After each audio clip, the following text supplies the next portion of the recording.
Hey everybody, listen up. I got mega huge news. Meat Eater Live is heading back out on the road. That's right. Join me and the crew. Clay Newcomb, Cal, Yanni, Spencer's going to be there. Phil the engineer's going to be there. Meat Eater Live headed back out. Now, when you get every ticket, okay? Every ticket you buy, you get a signed copy of our new Meat Eater Outdoor Cookbook. This tour is celebrating the release of the book. Buy a ticket, get a signed copy, Meat Eater Outdoor Cookbook, wild game recipes for the grill, smoker, camp stove, and campfire, which I'll point out is a $38 value. Here's where we're going to go. April 23rd, the Mesa Art Center in Mesa, Arizona. April 24, the Balboa Theater in San Diego. April 25, the Grove in Anaheim, California. April 27, the Crest Theater in Sacramento. April 29, the Union in Salt Lake City. April 30, the Egyptian in Boise.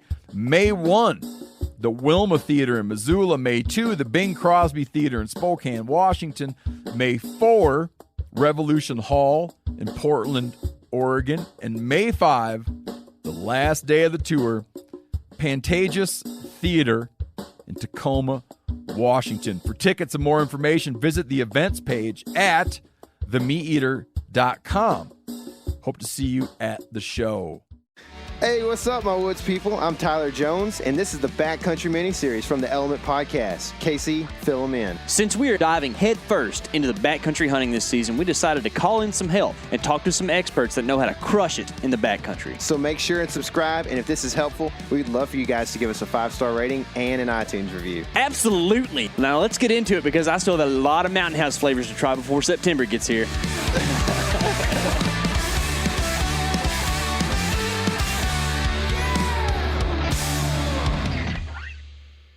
Today on the show, we have one special guest. Tyler Jones is on the phone. Tyler Jones, how are you today?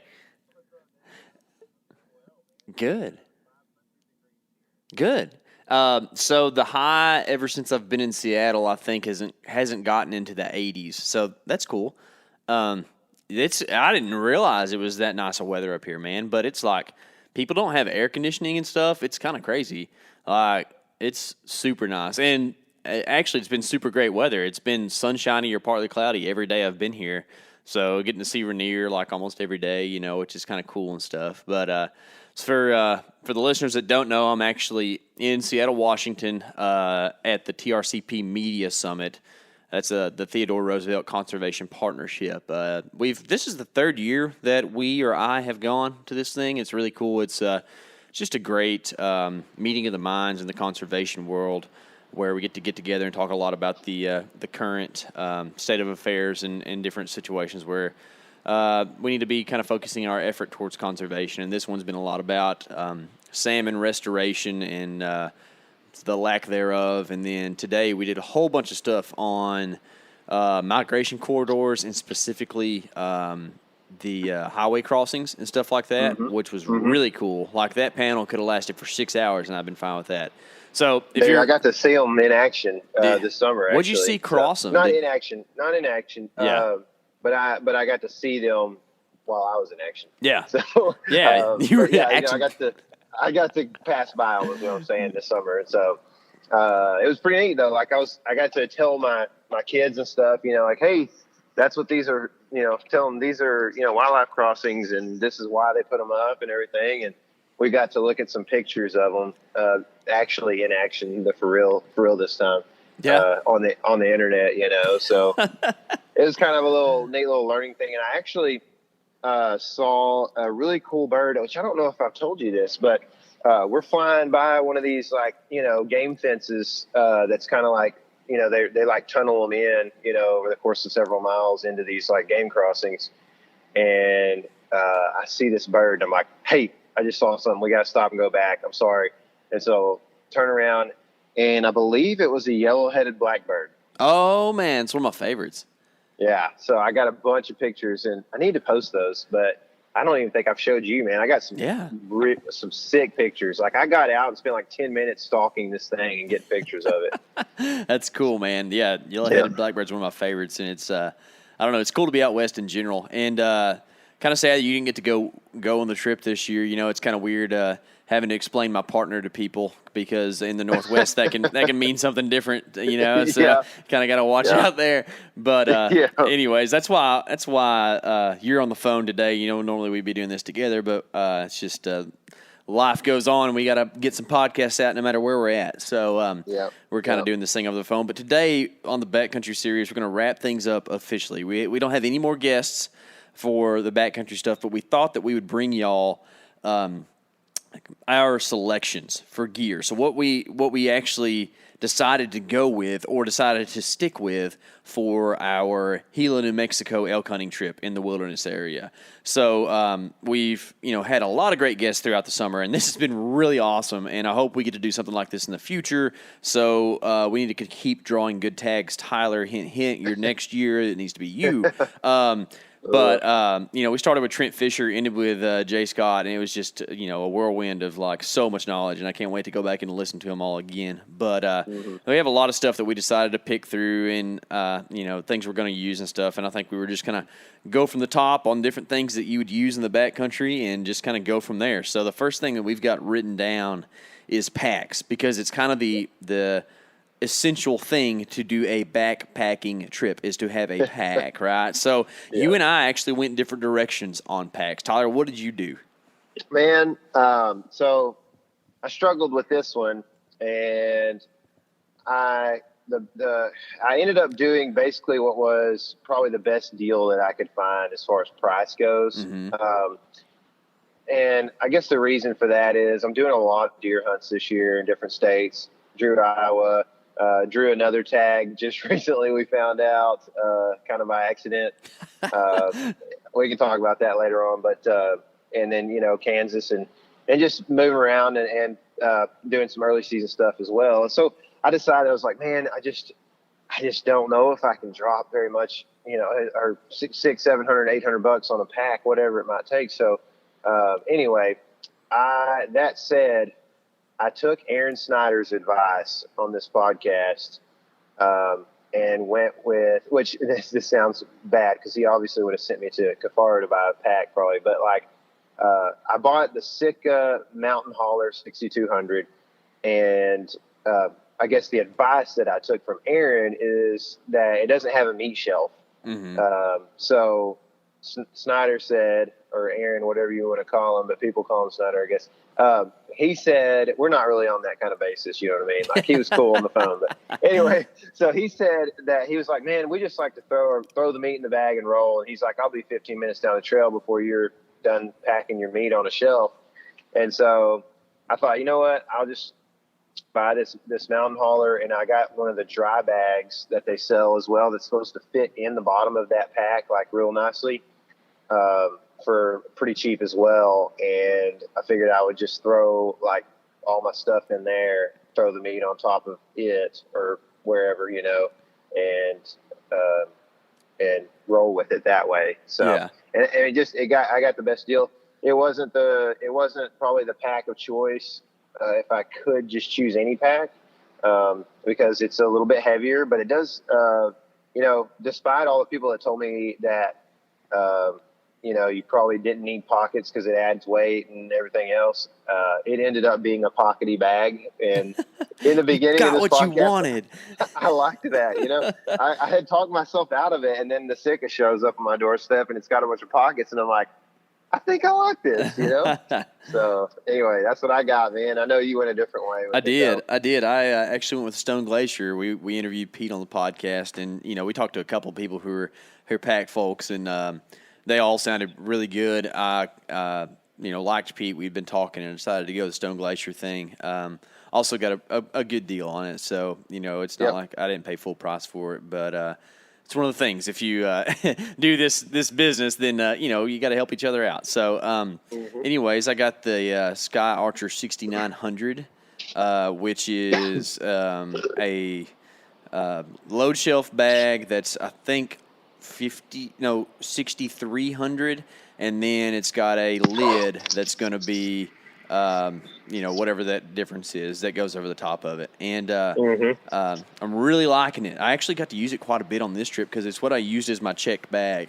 So I kind of got to load it up with a bunch of stuff, and checked it in the airport and stuff, and it made it through the conveyor belts real good. So that's good. And and I've also noticed too that the other day I've been training with this pack a little bit, putting some weight in it, and that's kind of difficult because weights are kind of small for their poundage, right? So actually, you and I were out trying to get the load shelf thing on, and we were kind of having a difficult time because there's no form to the pack. But what I'm figuring out now is that like once you stuff some stuff in there, it's a whole lot easier and it makes a lot more sense because like all the straps and buckles kind of line up the way they're supposed to. But I really like it. It's got a bunch of buckles, a bunch of straps, so you got all this carrying capacity, and then you can strap a whole bunch of junk to the outside if you want to.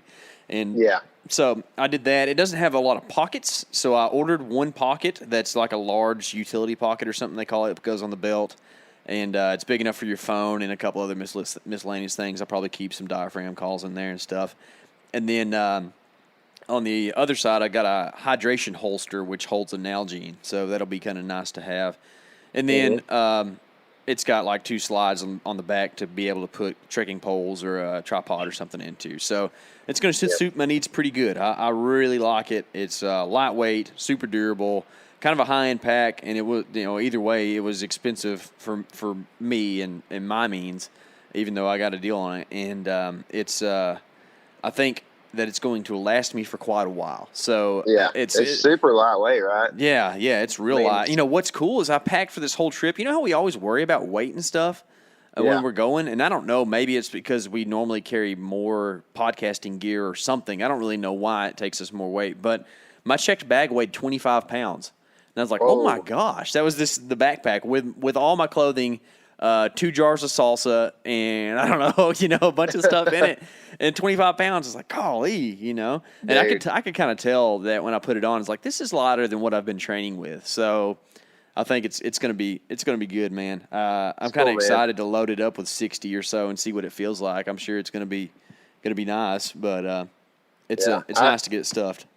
Man, when I went on that sheep hunt with Heath a few years in a row, we checked our packs as well, but he had like these big, huge duffel bags that we like zipped them into because I think he had issues with I guess the airport treating them kind of rough and like scratching them up and like tearing some of the pockets and stuff like that. So anyway, it's just a little note, I guess. Yeah, it's not a bad idea. I come across something. Actually saw a bag on the luggage claim that was like ripped in half, and people's like socks and toiletries were just kind of like laying around. I was like, that person is going to be so ticked when they find this.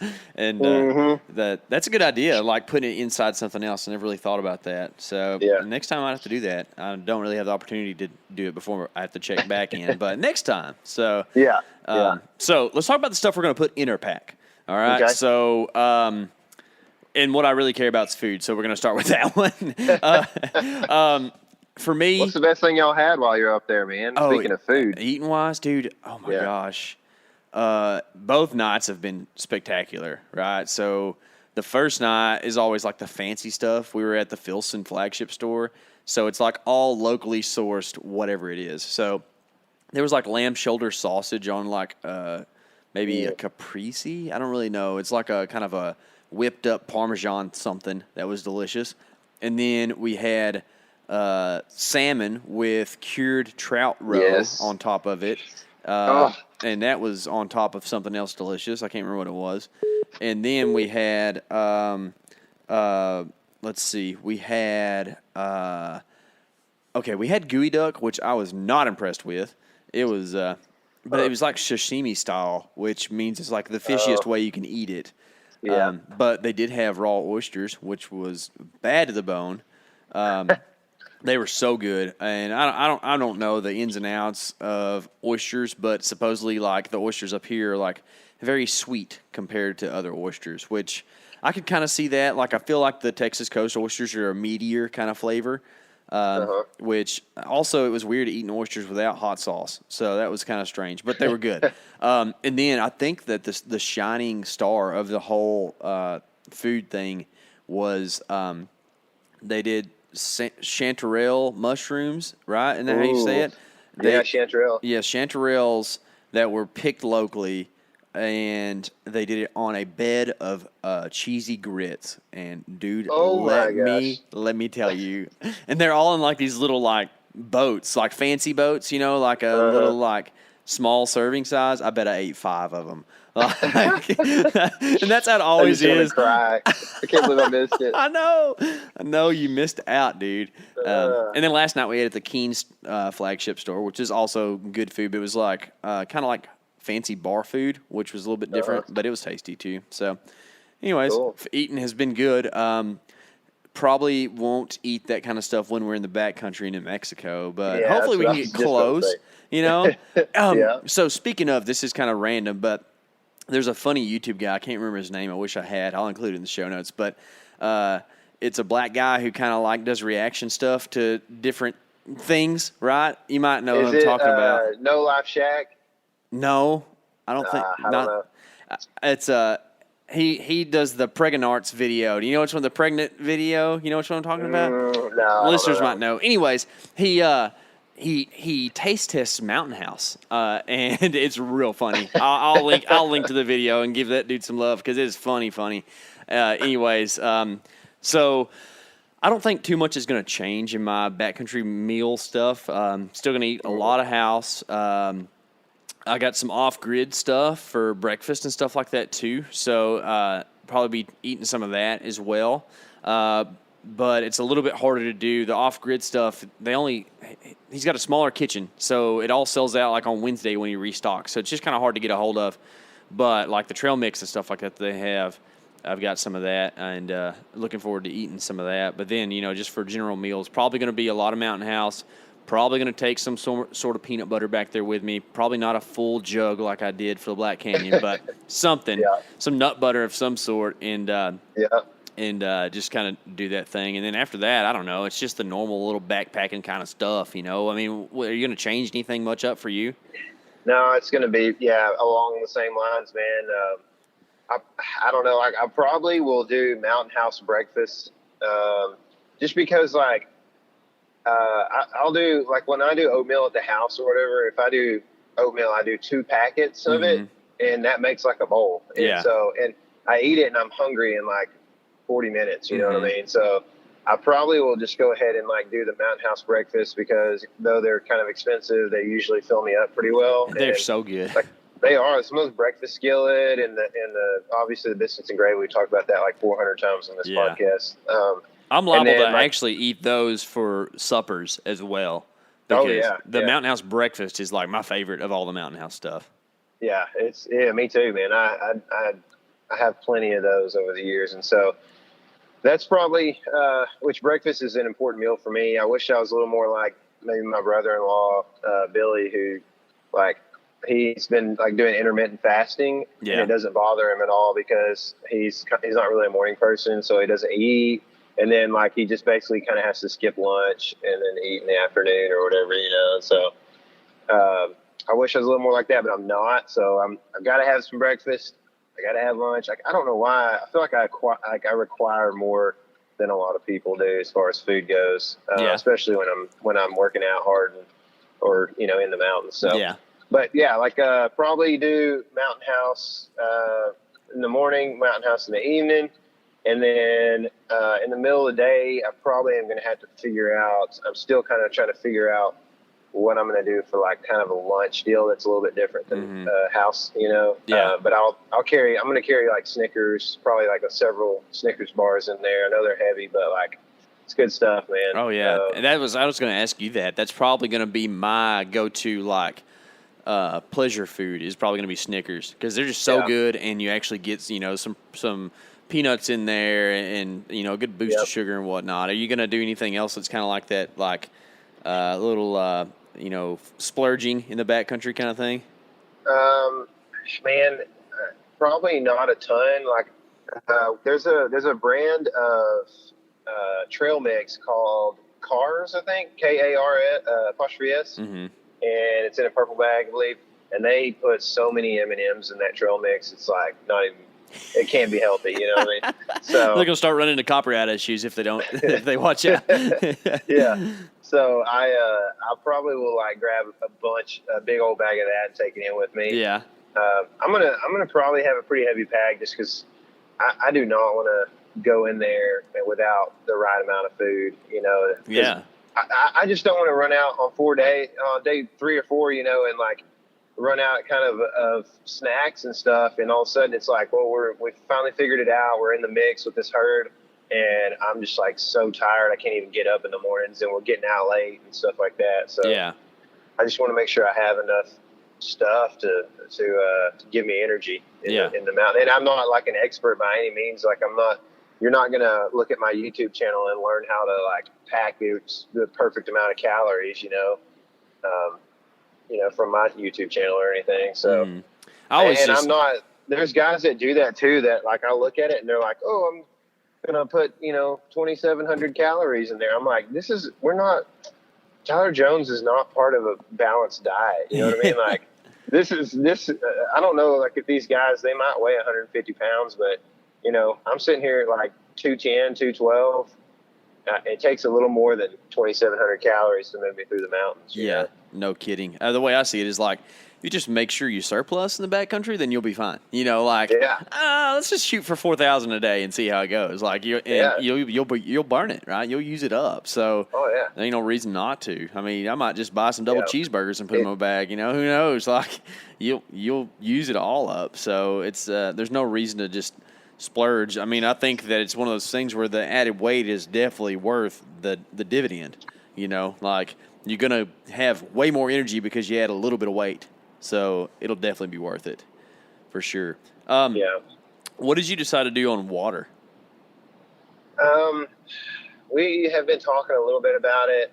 I think the best option is to go with. I'm probably first of all, I'm thinking about carrying 2 containers. I think that's a pretty good idea that we've learned from a few people. I know there's 2 of us, so it's not a huge issue if, one of us breaks one and, it's not like I'm not going to be able to get water, but I just think it's smart to have something kind of lightweight to drink water out of. Yeah. I probably will have like a Camelback system kind of thing, like a bladder or whatever.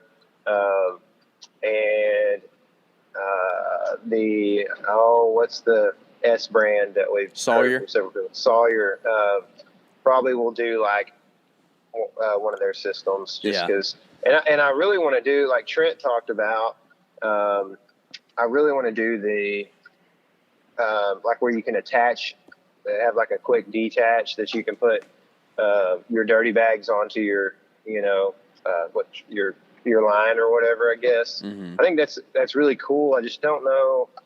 I haven't done enough research to learn how much it's going to cost me to do that. And if there's a better way, but I'm definitely probably going to use the squeeze bag filter kind of method with the Sawyer type deal. What about you?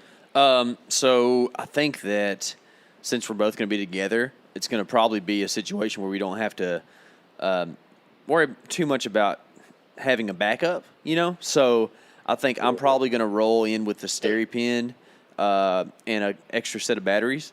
And then, if one of us has a failure or something, we still got the other guy who has the other method, right? So they should both work. And I don't think we'll have an issue either way, but you always kind of need prepared for it. And I probably am going to go ahead and buy some of those Aquamira tabs or whatever. They're cheap, So, and it's probably something I need to just keep around anyways, anytime we go do stuff like this. And it's not a bad idea if you're going to, have camp water just to throw some in there anyways, because one of the things I kind of noticed with most water filtration systems is that it's not a perfect circle.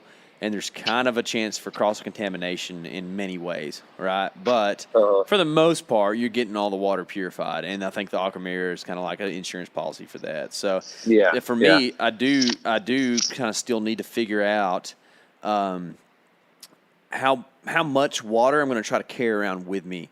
So I'm probably going to go Nalgene and like a bladder, one of each. And I might do the secondary bottle like you're talking about, and they make these little squeeze bottles that are squishy. So, when you're not using it, it would just pack up into nothing. That'd be kind of nice. I learned that actually this week. I kind of knew they existed, but I kind of was turned back onto them by a lady who I met here who's a trail runner, and bad to the bone, by the way. She ran like 1,000 miles last year. But oh man, yeah. Anyways, she was telling me like she likes to carry those because, whenever she empties one on the trail, she can just stick it in her little fanny pack or whatever and doesn't take up any weight. So I'm like, that'd be pretty good for like if you're going to bring Spark or something like that into the backcountry. Which, while we're on that subject, we didn't really talk about that too much with food, and it's kind of like in between, right? And I'm probably going to have some sort of coffee, and you're probably going to have some sort of energy drink, and I'll probably have something like that as well. So I'm going to do the Starbucks Via packets. I used them in Colorado last year, and they were, this summer, and they were like, you don't really know because you're not a coffee guy, but like it's better than half the coffee you get from a convenience store. So, like why not? Yeah. And, it'd be cool to go back there and have your own little percolator or whatever, but golly, whenever you could just bring in these 7 packs of powdered coffee and it tastes pretty good, just go with it. So that's what I'm going to do for that. What about you? Yeah, it's Spark, like you mentioned, man. That's what I'm probably going to do. I'm just going to throw a bunch of it in a Ziploc bag, and roll with it, and probably have, make sure, like, if I have 2 containers, then one of them's going to be kind of designated for Spark, and the other one's going to be just clean water and that kind of thing. Yeah. But I'm also going to take like some of those like Gatorade or Powerade, not necessarily brand specific, but that style of drink, the drops with the electrolytes in them. Mm-hmm. I think I'm going to take that too, just because, I can drink water if I have to, and I love water in some certain circumstances. But a lot of times, like when I'm eating like lunch or dinner, I like to have something with some flavor, and that's kind of more than even electrolytes. I just want to have the option to have something kind of flavored without getting like a ton of caffeine, within the Spark or whatever. If you want to just drink something at night that's a little bit different or whatever. Yeah, I hear you on that. And I might even bring some tea packets now that we say that. Sometimes just tea's kind of nice, and they're lightweight, so why not? You're already going to have your little nesting pot to cook in, so why not do it? But you mentioned batteries with the Sterapin earlier. Yeah. And that's something that I was going to ask you about because I know we're going to be using the phone for maps and stuff like that. Yeah. I know I'm bringing a solar charger and another power source. What are you thinking as far as all that goes? I'm probably going to bring a little power source, and I still need to buy a big power source. Probably I think the same Anchor that you have is probably the one I'm going to get. That's the one I've looked at and just kind of been putting off purchasing. But it'll be nice to have. I think you could charge a phone probably 20 times on it, and charge camera batteries quite a few times. So it'll be nice to have. Like the 10,000 or is it the 20,000? This is a 20. The one I bought was a 20,100. Okay, yeah. Well, I've got a smaller one that I think is like a 600 or something like that that I'll probably bring in too, and just charge them both up, and then kind of use that little one for the phone, and then the big one, use for camera batteries and as a backup for the phone stuff or whatever. What's it weigh? Like just like 2 pounds or something like that? I think it's more like a pound. Okay, that's not bad at all. Yeah, I don't know. I forget what it actually weighs. I think it's around a pound. Mm-hmm. And it's I don't know. It was like $45 maybe, I think. Yeah. So it's a decent investment, but like what we do, that's like like pennies on value. You know what I mean? Like we'll use it for forever until it goes bad. Yeah, a big issue with the camera that I own is that it's a battery drainer, especially in cold weather. So this will kind of help feed into that whole issue, I guess, and be better for us, especially during deer season. So I mean, I frankly I would like to have 2 or 3 of them, but I don't know. Between you and I, if we both have one, we should be able to get by through the season without having battery issues too much. Yeah, so. Yeah, exactly. And you talked about cold weather and stuff, and I think that one of the things that I've kind of realized is that it's not going to be quite as hot out there as what I have been thinking it was going to be. And comparatively, it's going to be warmer than Colorado, but by just talking to a couple people that have experience in that part of the state, is like Jay Scott. He's like, yeah, man, you might see like 80 degrees in the daytime. I'm like, well, hot dog, yeah, let's like go run a marathon in that, and just hot's relative, right? So like to us, it's not going to feel like super duper hot, right? Yeah. But it sounds like it might get kind of cool at night. Like I think that people have talked about like 20s.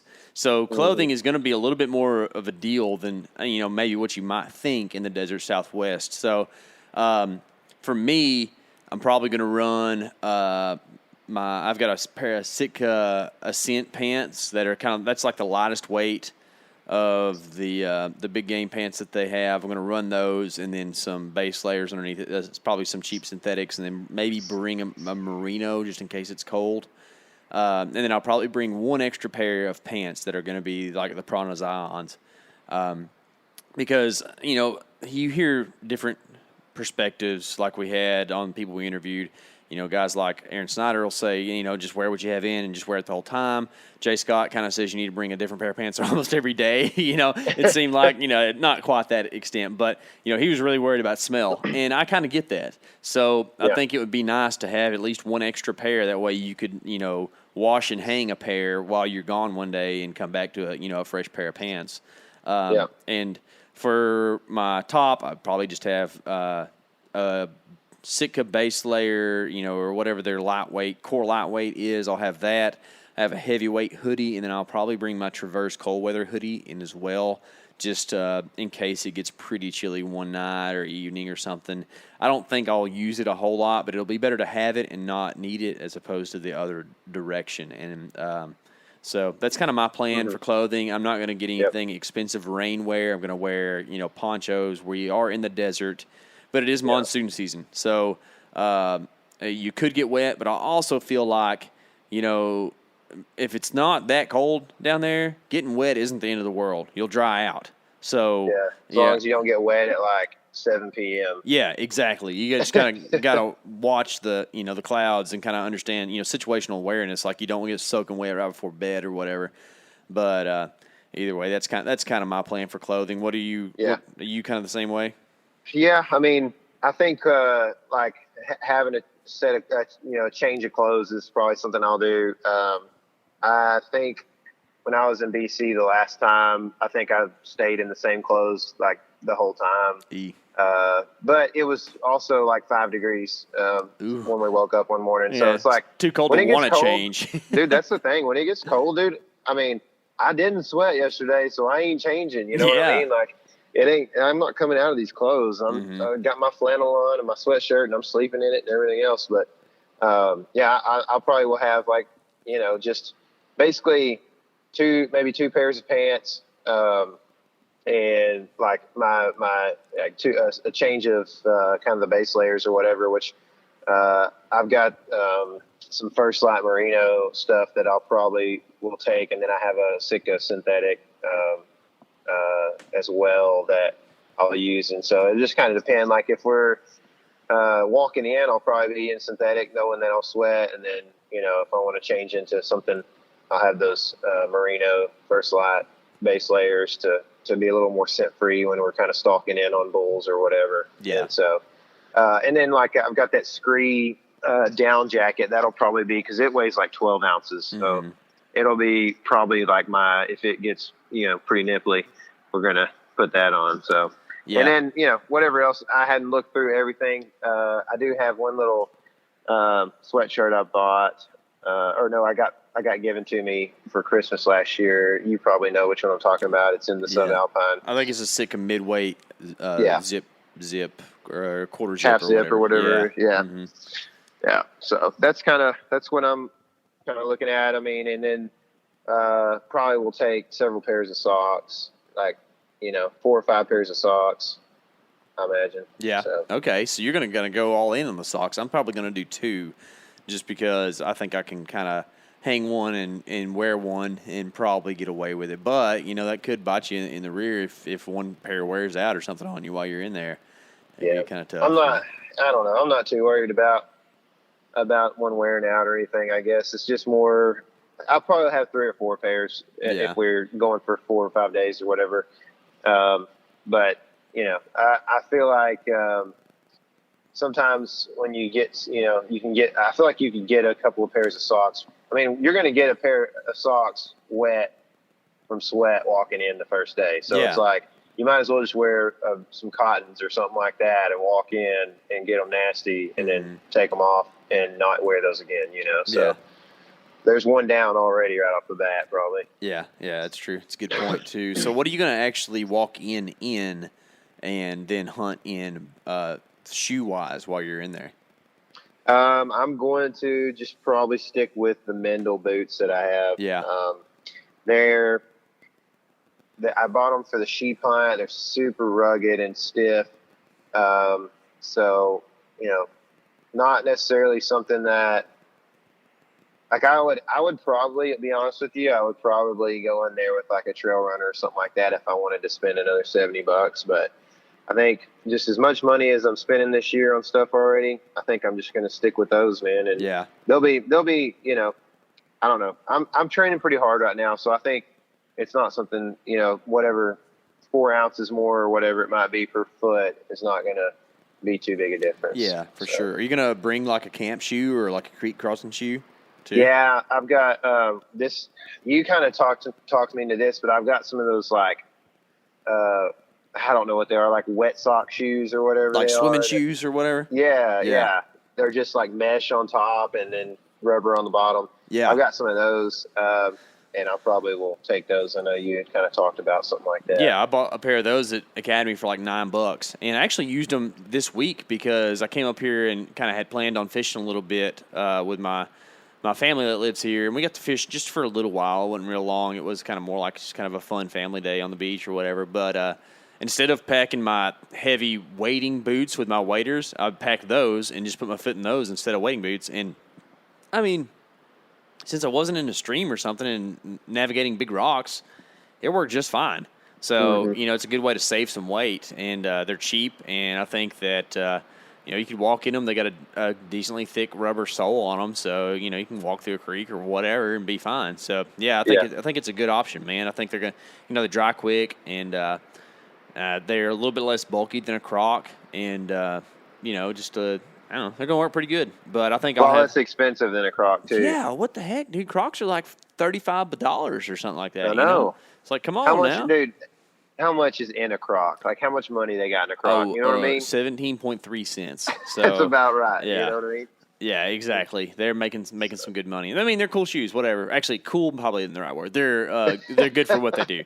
I've had a pair. They're nice. But I'll probably stick with my Scarpas as well. Like the people we talked to all had good things to say about shoes, but something that I'm coming to the realization on is there's no like when you're talking about a good mountaineering boot or whatever you want to call it, like a kind of boot that you're going to want to use on a hunt like this. There's like the entry-level stuff, like an elk hunting soft-soled kind of boot, and then there's like the higher-end, like stiff-soled boots that you and I both have a pair of. They're just differing brands, but they're all kind of doing the same thing. So it's much less about brand and much more about just what's the boot doing for you. So pretty much a stiff sole with an aggressive tread and a decently high top, and decently waterproof, right? If you get all those things together, you have a pretty good boot to use for the backcountry. Mine are the Scarpas, yours are the Mendels, but they kind of have the same design pretty much. And you're going to kind of find that across the board. Just find something that's either on sale or that, trips your trigger and get one. So exactly. That's kind of what I've come to, and that's something that's I've kind of realized as of late. It's so weird how different people will push, a certain brand of boot, like it's the best thing ever, and it's like, it works for you, like it's fine. Yeah. But exactly. I don't know. It's just that's kind of what I'm going to wear at least, and I wore them some on this trip, and I just love these boots, man. So might as well just keep what you like and not spend the extra money. A while ago, you talked about like getting rained on at 7 p.m. or whatever. And if that was to happen, you're going to probably need to seek shelter pretty quickly, right? So, and we were actually talking about tents before we even started the podcast. So what do you think that you're going to decide to do tent-wise? I'm going to probably end up in one of the Lux. oh, what is it? Mini Peak? Is Yeah. that what they're called? Yeah, that's the one I have. So you and I are Yeah. making the same choice on this deal. The Lux Mini Peak, it's a couple stakes and a single trekking pole. So pretty easy to put up. I can get mine up in like 3 minutes. And I have a 2-person inner, and you talked about getting a 1-person inner, I think we had talked about. I don't know if I'm even going to bring my inner in or not. I'm going to have to kind of look at my pack weight and see if I, if I'm like, man, 68 pounds is already a lot. I don't know if I need 69 and a half or whatever. But at that point in time, it's kind of negligible because they're both heavy. I don't know. It's just something extra to do, because sometimes it'd kind of be nice just to throw up the shell and just go to bed. So we'll see. Yeah. But, we're kind of, I guess, in the same place on that deal. For sure, yeah. I think you're going to let me borrow your wife's trekking poles, so I'll have that. And, that's going to be the cheapest good option, I think. It's whoever turned us on to that deal, thank you for doing that, because I think that's a really great option. It's not, $600 for a tent, and it's really lightweight. Yeah, so exactly, anyway. Man, for sure. And then on the trekking pole thing, I purchased some for me and some for my wife. I bought the one of each type of the Cascade Mountain Trail. I think is what they call it as a brand. They're on Amazon. I think mine were $34, and they are carbon fiber, and my wife's are aluminum at $22. I think. I don't know, but I've messed with them both, and I can't tell a difference, honestly. I mean, the carbon's a little bit lighter, but big whoop-de-dup. Maybe they're going to be stronger, and they won't bend, but they will break, I think, before the aluminums will. Either way, they're going to be just fine for a budget trekking pole. I don't think you can beat them. So I'm going to be sleeping in a Climate 20-degree bag, even though Jay Scott says you can do a 32. I think that's just, I'd rather be hot than cold. I promise you that, man. So I'm doing that Climate 20-degree bag that Climate actually sent me that. Very cool of him to do that, to try out, and really appreciate it. I've used it in Colorado, and it's super nice. And the first mummy bag I've ever had, and I kind of liked it. It didn't bother me too bad because it's kind of built with baffles, so when you do need to like wiggle around or whatever, the bag kind of moves with you. It's not restricting you, So it's kind of nice. And then I'm going to sleep on my Climate pad that I've had for like 4 or 5 years, and I like it too. So I will note that I'll probably leave an Amazon pad that I'd bought. I don't remember. It's one of those off Chinese brands or whatever in the truck. It's like $18, and my wife used that in Colorado because I didn't want to order her another Climate one that she may or may not use for the next 3 years, So I just bought that one, and it worked just fine. She loved it, and we never had any issues with it deflating or anything. So I think it's not quite as thick as mine, but, for a backup to keep in the truck, it's a nice thing to have. So where are you at on that stuff? I'm bringing a backup too, man. And, are you? And that the backup will be that Thermarest Neo Light or whatever it is that I had. I did a review on it. You and I did reviews on the Climate and the Thermarest a while back. But, I don't remember the exact model. But anyway, that'll be my backup. I have the Climate Static V like you now. They sent that to me. That was cool. If they want to send me a sleeping bag, I'll sleep in that too. You know what I mean? But, don't you have a pretty good bag though? Yeah, I do. So it's a North Face 20-degree. It's weird. I bought it off of Steep and Cheap, and so it was a 20-degree on Steep and Cheap, and then I looked it up elsewhere, and it said 15. I was like, what in the world? And so then I get it, and it's a 15-degree bag. It says, but that's the comfort rating that's the survival rating, I believe, because I did get kind of chilly in the Gila this summer when we stayed there. Really? And I know it wasn't 15 degrees. Yeah. So, yeah, no kidding. It's a down bag. It's lightweight, and I think it's a women's bag. So it's kind of narrow. Yeah. Which I don't love. So getting into if I was to pull my knees up and sleep kind of curled up or whatever on my side, that doesn't work very well. So it's kind of, I guess there's trade-off because it's probably lighter weight than the men's version of that bag, But, Anyway, it's gotten the job done. It got the job done all summer and summer before, and so it's a mummy bag as well.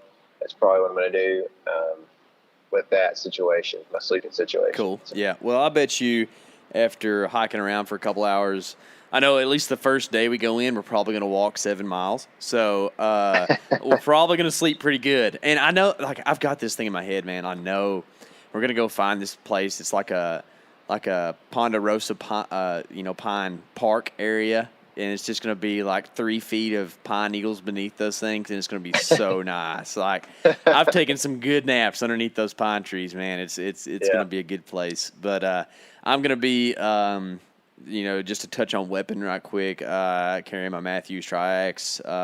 Stepped up my air game a little bit this year. Got the Day 6 arrows. They're going to be heavier, and I've got some pretty sick broadheads on those things. Having a little tuning issue with my bow right now, and it's kind of stinks to be in Seattle with a bow that needs some work, but I'm not there to do it. So this week I'm going to try to address that. Shouldn't be too big of a deal, but just some things I got to work out. Are you going to try to do that on your own, or are you going to go to a shop? I'm going to go to the shop. I can't do it. Okay. Yeah. Figured. We went to our local bow shop guy who's not a Matthews dealer, and he just didn't feel comfortable doing the stuff on it because it wouldn't be warranted if something broke. So I was like, yeah, sounds good to me. So I got to go to a different shop. But anyways, I'll have the Day 6 broadheads, the Sever broadheads too. Maybe something else. I don't really know. I might stick my Rages in there just because I've used them and they have killed stuff. But I'll probably run like the Day 6 broadhead as like the go-to.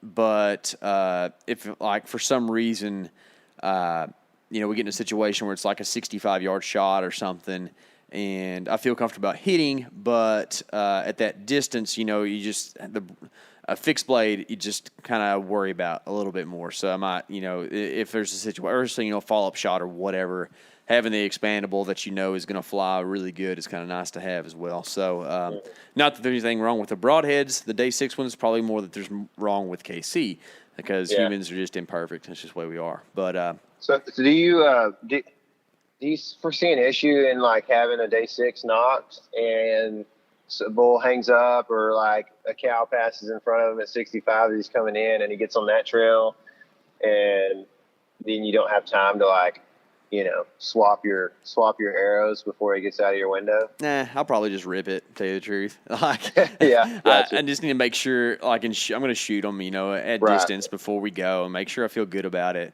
But if I have time to sit and think about it or whatever, I'll probably swap. And it's kind of unexplainable, but I like to have multiple broadheads in my quiver all the time. I don't know why. Like, what if I get back there and shoot an elk with one, and I'm like, well, that thing was terrible, and then that's the only broadhead you have or something. I don't know. It's just it's just one of those things as a hunter that I do. It's kind of unexplainable. And we got actually some different types of knowledge like that from a lot of our guests throughout this series. And Tyler and I thought we might kind of highlight some of the random knowledge that we've learned through this whole thing. And this is kind of Tyler's idea, but he's got some good ones. So what's something kind of random that you picked up from talking to all these backcountry experts? Yeah, I think this was Jess McLaughlin that said this to us. I've been hanging out with her this week. She's cool, man.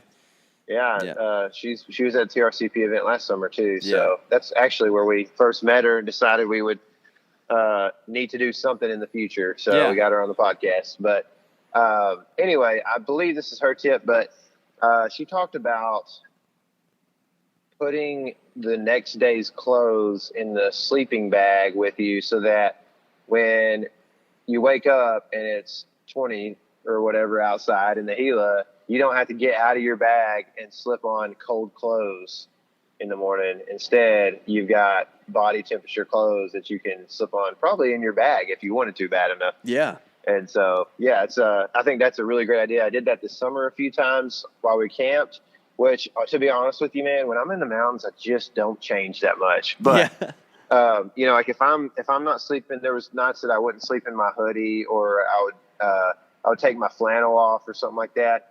and just I would stuff it in the bottom of the bag because the next morning it would usually be cold and I'd want to slip out to the river and do some fishing. Mm-hmm. And so I'd put the flannel back on and my hoodie on or whatever.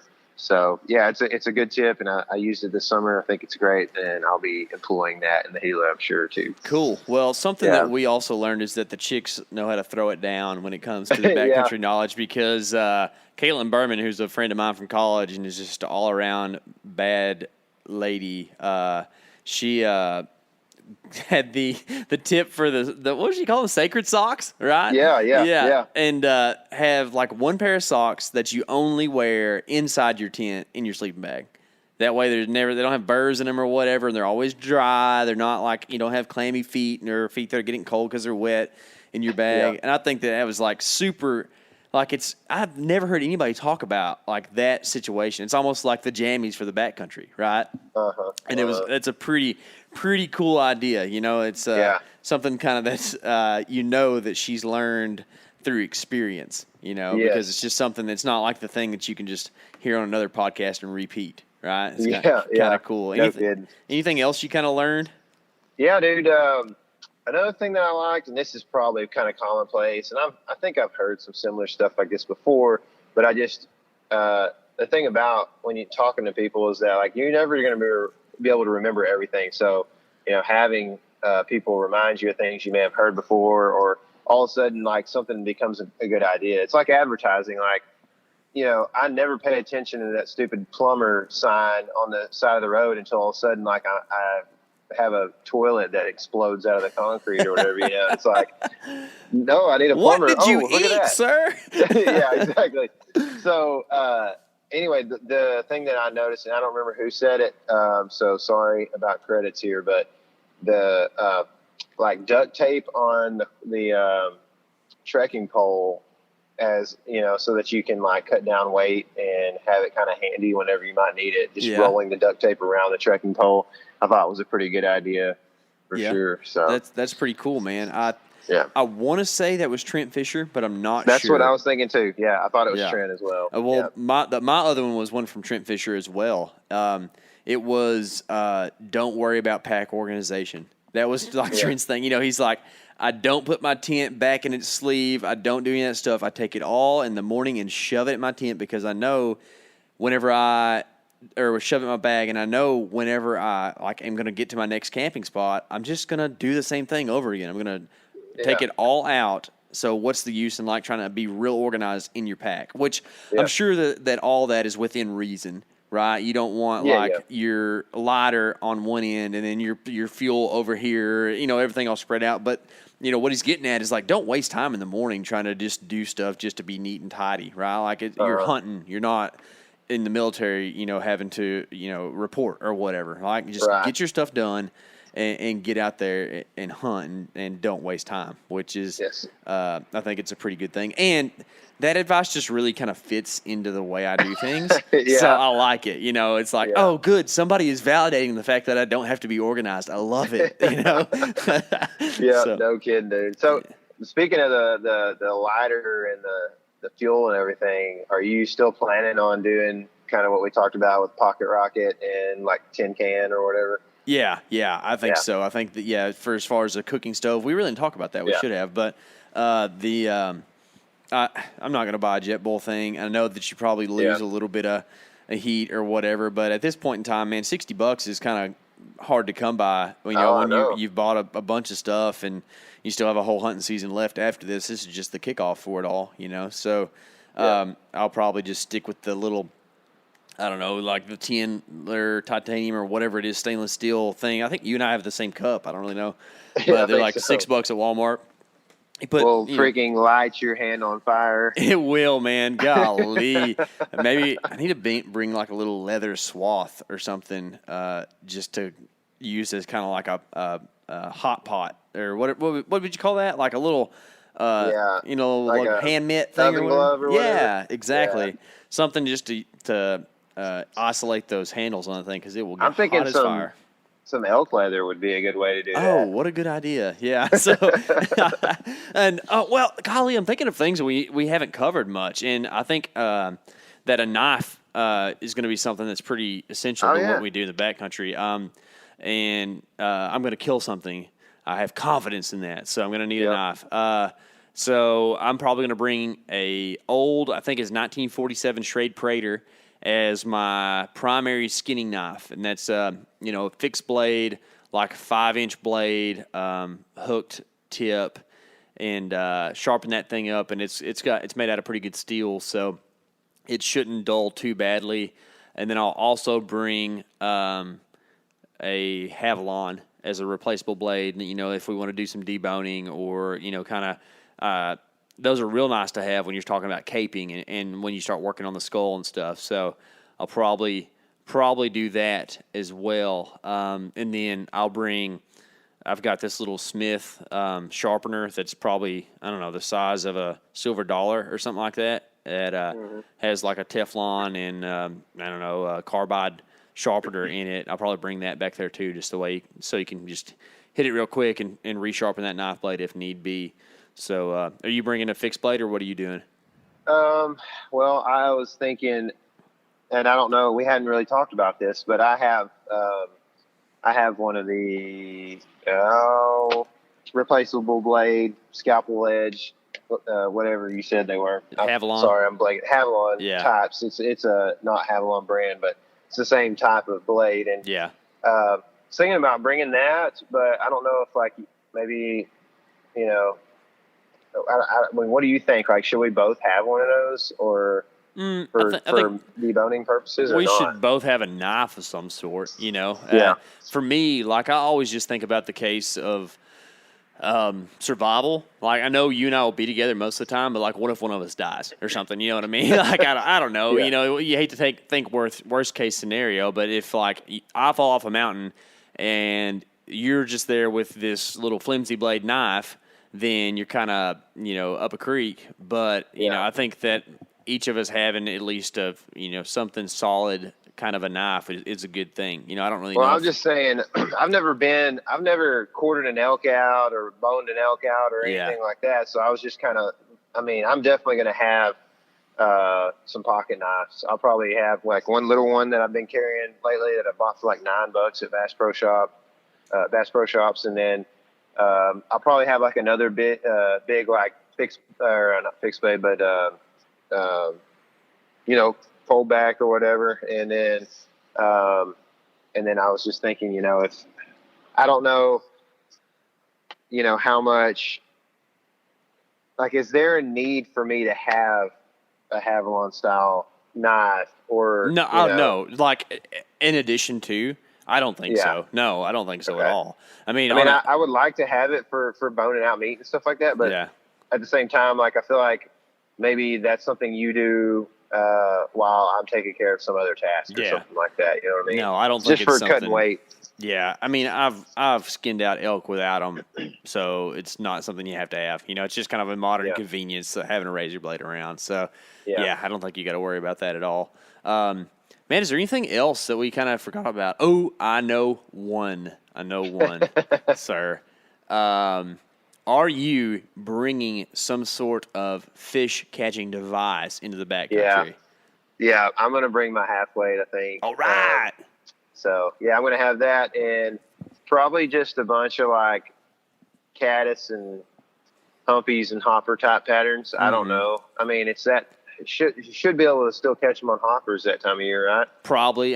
They're small stream fish, right? They're going to eat stuff. So I don't think there's no reason not to carry a few droppers, I guess. But I'll have that. And then, probably goes, that rod is super lightweight. And I'm thinking about maybe even seeing if there's a way for me to make some kind of a real cheap PVC holder that's way lighter weight than a normal rod case or something like that. I don't know. That's cool. That's a good idea. Yeah, because it's a small rod. I'll probably dual purpose one of my rod cases as an arrow tube and rod holder. Probably put both in there. Maybe. I don't know. I'm kind of up in the air on that arrow thing. I don't really know if I need to bring 12 arrows to the backcountry. I know guys do it, but yes, we're going to the backcountry. But there's different levels of backcountry, right? if you're going on a sheep hunt and you're 20 miles back or whatever, yeah, bring 14 arrows, right? But like, we're gonna probably even go to the truck halfway through the trip at some point in time. So just leave 6 at the truck, and then if you've shot at 6 different elk, and still don't have one, I guess you can go get more. So I'll probably just bring the 6 in the quiver.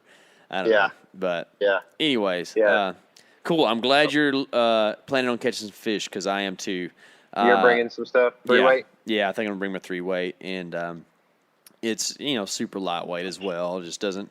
The problem with them is that they're kind of bulky, but with a larger backpack, it's still not that big of a deal. Just kind of it's bulky on a day pack. But see, that's kind of the reason I wanted to make a kind of custom little PVC.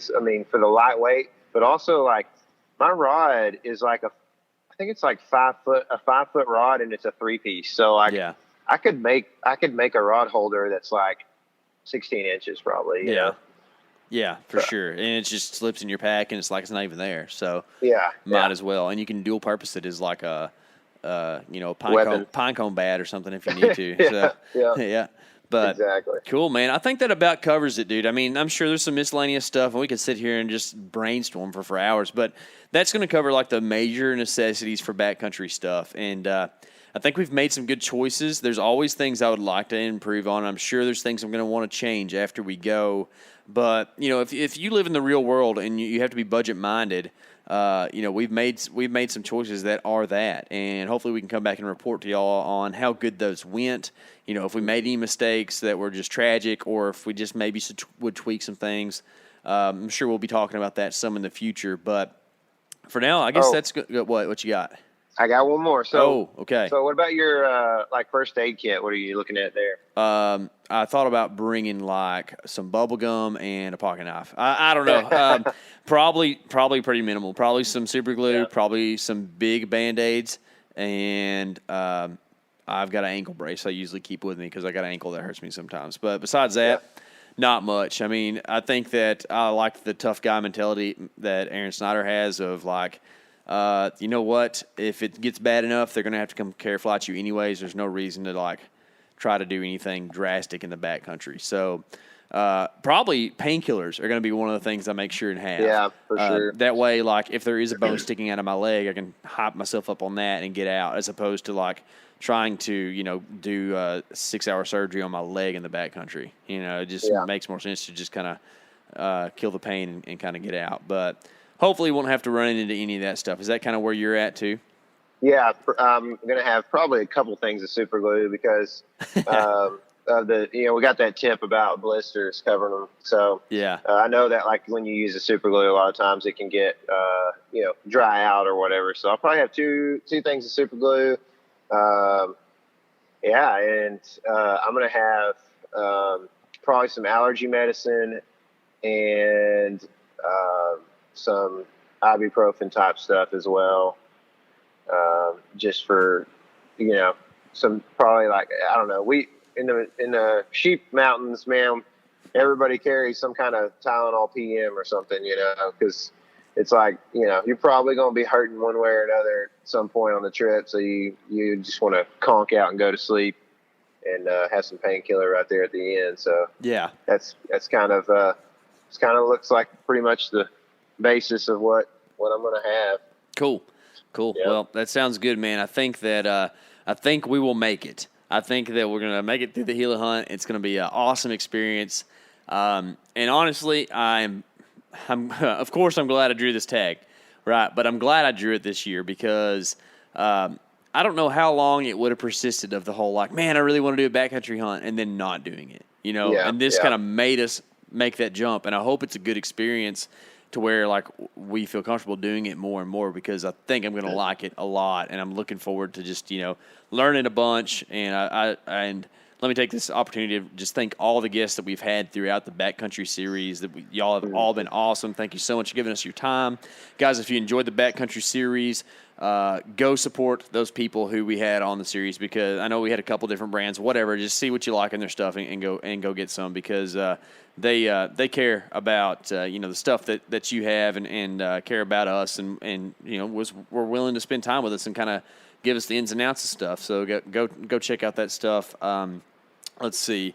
Have a great season, everybody. If you're listening to this, it's getting real close to elk season. I know some people are already out elk hunting, which is crazy.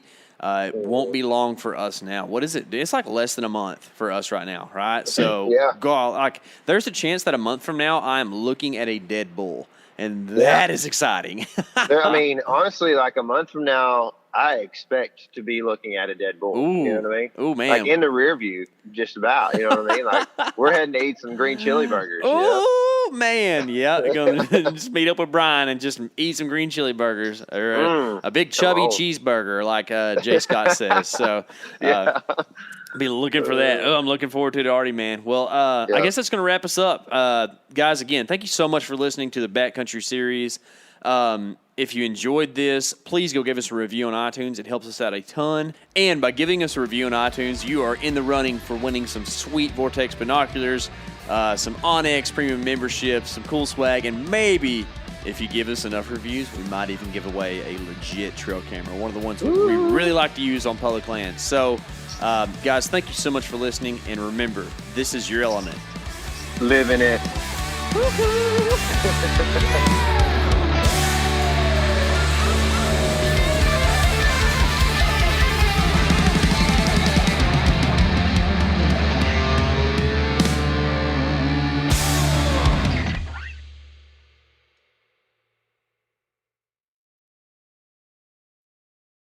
Hey everybody, listen up. I got mega huge news. Meat Eater Live is heading back out on the road. That's right. Join me and the crew. Clay Newcomb, Cal, Yanni, Spencer's going to be there. Phil the engineer's going to be there. Meat Eater Live headed back out. Now, when you get every ticket, okay? Every ticket you buy, you get a signed copy of our new Meat Eater Outdoor Cookbook. This tour is celebrating the release of the book. Buy a ticket, get a signed copy, Meat Eater Outdoor Cookbook, wild game recipes for the grill, smoker, camp stove, and campfire, which I'll point out is a $38 value. Here's where we're going to go. April 23rd, the Mesa Arts Center in Mesa, Arizona. April 24, the Balboa Theater in San Diego. April 25, the Grove in Anaheim, California. April 27, the Crest Theater in Sacramento. April 29, the Union in Salt Lake City. April 30, the Egyptian in Boise. May 1, the Wilma Theater in Missoula. May 2, the Bing Crosby Theater in Spokane, Washington. May 4, Revolution Hall in Portland, Oregon. And May 5, the last day of the tour, Pantages Theater in Tacoma, Washington. For tickets and more information, visit the events page at themeateater.com. Hope to see you at the show.